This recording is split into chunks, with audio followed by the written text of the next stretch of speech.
Things have changed drastically over the past year. Education is no exception. Some are learning on Zoom, others face-to-face. And for student teachers in Miami University's program, not all those training for their future profession are receiving the same experience. Rachel Immel is student teaching in person at a Fairfield kindergarten classroom.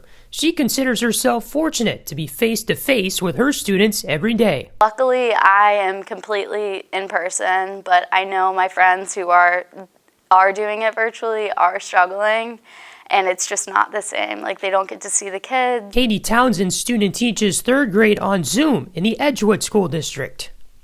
I like the Zoom, and I've gotten used to the Zoom, but it's just not the same being without the students in the classroom. While data was not available on the percentage of Miami students teaching in person versus remotely, according to the Ohio Department of Education, 219 districts in the state were fully remote at the beginning of the spring semester.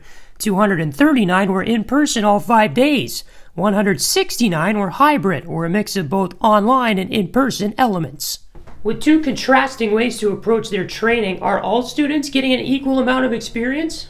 Dr. Molly Sawyer is the Director of Clinical Placements at Miami's Student Teaching Program.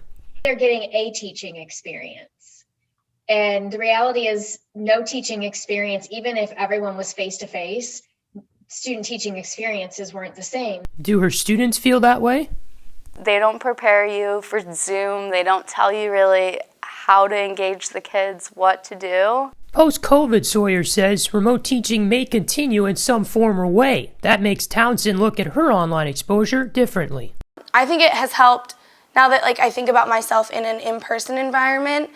I could use so many of the skills that I've learned virtually to help me in that environment. Going down a path armed with varying skills to what is still an uncertain future.